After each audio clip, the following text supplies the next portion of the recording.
Having observed this broad construct that we refer to as society for quite some time now, I've come to various conclusions.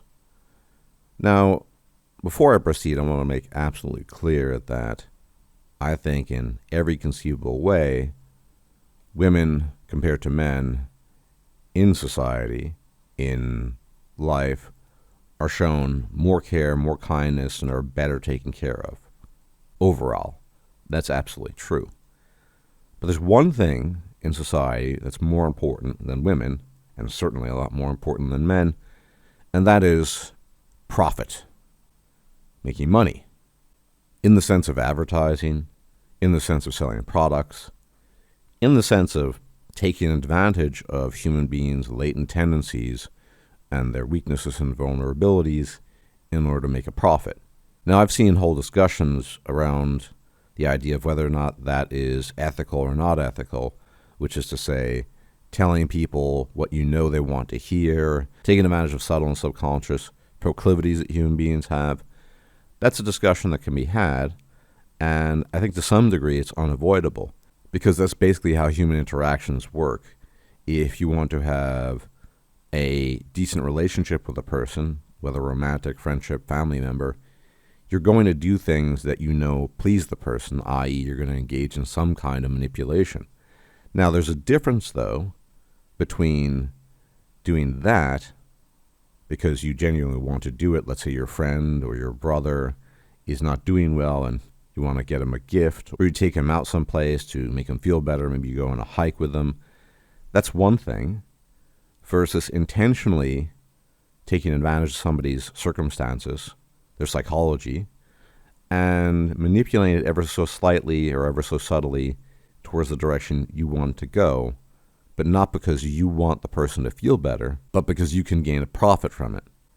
And so what I want to talk about today is the hierarchy of how things exist in our quote-unquote society, starting with a little bit of a history lesson.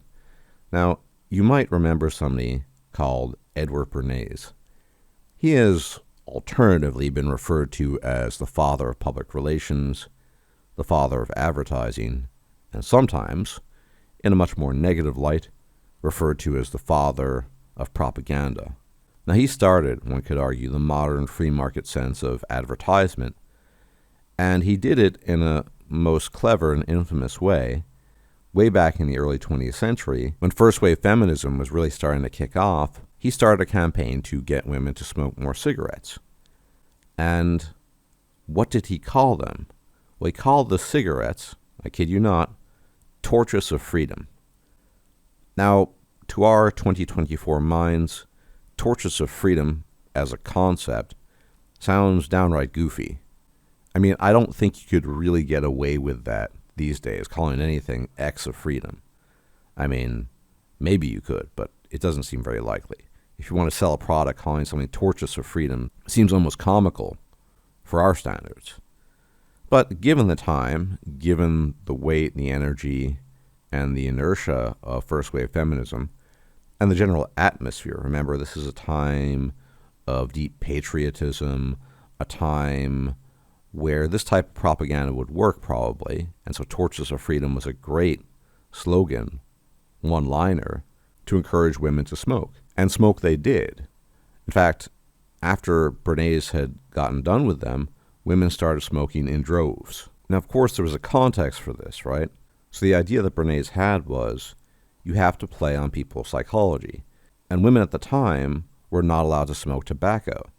And so in the era where first-wave feminism was really building itself up and gaining momentum, one of the things that the first-wave feminists observed was there were a lot of things they couldn't do, quote-unquote. And so they chafed under this authority. Bernays comes in and says, this is how we can engage in limbic hijacking. Now, he doesn't use that term, obviously, but that's what he did.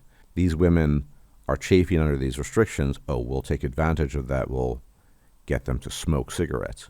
Now, to be fair, at the time, it wasn't clear that smoking was unhealthy. In fact, if you look at the early mid-20th century, you can see advertisements of doctors smoking, endorsing it as a healthy practice. But I'm willing to bet money, and even the house on it, although I have no house, that even if smoking had in the early 20th century been proven 100% to be unhealthy as a practice, Edward Bernays would not have cared. And I relate this story to you simply to show that there are very early examples in the free market of people not prioritizing other people, in this case even women, who are biologically at least more valuable than men, because it was more important to turn a profit. And obviously this trend continues today. Women, let's be honest, are much more susceptible to these types of suggestions for certain items and certain things. Have you ever looked at advertisements for holidays? You'll see there's almost always either a single woman there featured prominently in the placards, maybe with her husband, maybe with her family, even two girlfriends going on a holiday together.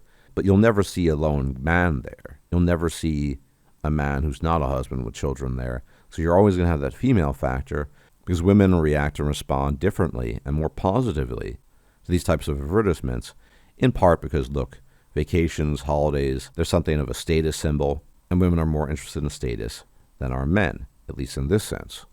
And the trend still continues today. Now, I would say, as I've said several times by now, that the internet, broadly speaking, has been more damaging than it has been helpful, and men and women have suffered in different ways.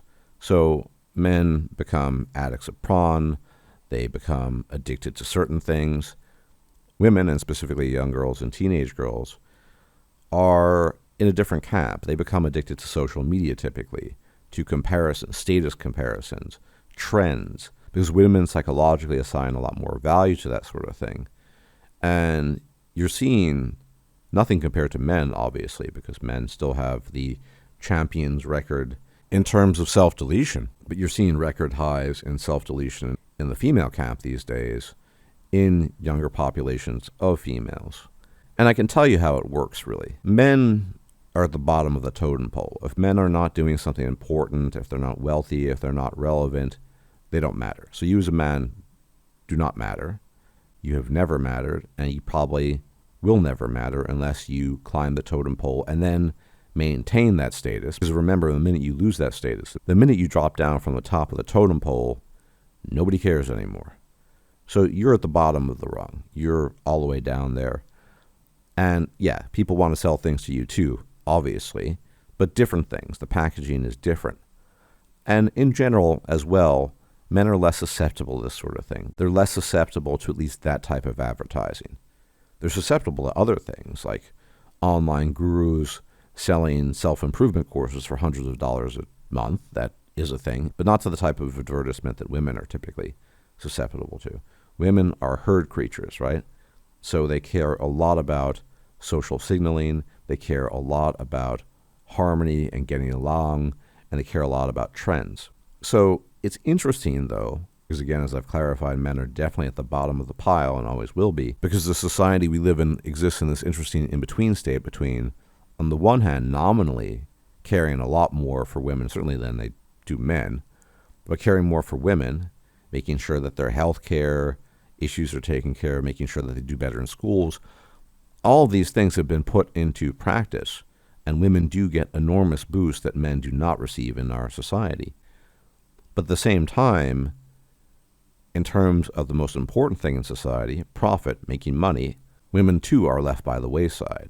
If there's any truth to the stats that have been cropping up in recent years about more and more young women being addicted to social media, about the self-deletion rates going up, about this bizarre trend in getting on antidepressants because it's trendy and cool, then no, it doesn't seem to be entirely clear that in terms of the motives of companies and more broadly society, in some sense, no, they don't really care about women. Despite the lamentations and the complaints of feminists and people concerned about the welfare of girls, this trend continues. And it probably will get worse and worse. So, what kind of conclusions can we draw from this? Well, again, as I said at the outset, there's a difference between understanding a person's psychology and trying to be kind and helpful by understanding that psychology versus a kind of limbic hijacking where you take advantage of the person because they're not aware of these things. Look, a 15 or 16-year-old guy who is addicted to prawn, who discovers Bathrobe Man, and spends his last penny on some ridiculous self-improvement program, that's one thing, right? And it's another thing, not necessarily worse or better, but it's an equivalent of some female becoming addicted to social media, surfing through TikTok, various and strange trends on Reddit, for example. There are several Reddit threads where young teenage girls advise other young teenage girls on how to get access to antidepressants from their psychiatrists, as if this stuff were just candy to pop in your mouth. The only thing that's clear from all of this is that the number one concern of any of these people, ultimately, steering the wheel, is profit. And you see this across the board. And this is something we need to be aware of.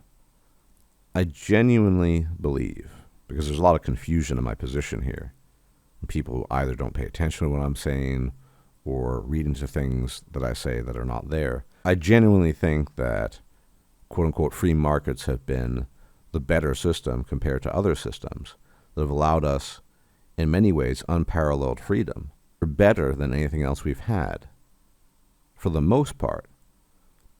But the sword always cuts both ways. And so we have to be aware of the fact there are also consequences. There's no free lunch, right? Or as Thomas Sowell famously liked to say, there are no solutions, only trade-offs.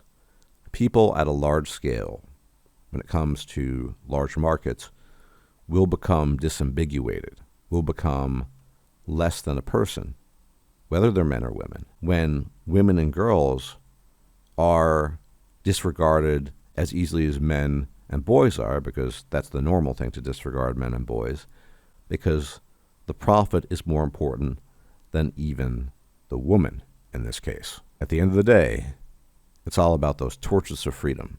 As always, thank you for tuning in. Many special thanks to my patrons and donors on PayPal. You guys are the best. You keep the channel alive and going. Without you, it'd be naught but dust and ash. As for everybody else, you can leave a like, comment, share, and subscribe. I heard it helps. Allegedly. Be much appreciated. Until the next time, if I'm still alive, I'll check you out then. May the gods watch over you. Bye-bye for now. If you liked this video, please like, share, and subscribe. And if you enjoy my content, please consider making a donation or becoming a patron. Thanks for watching.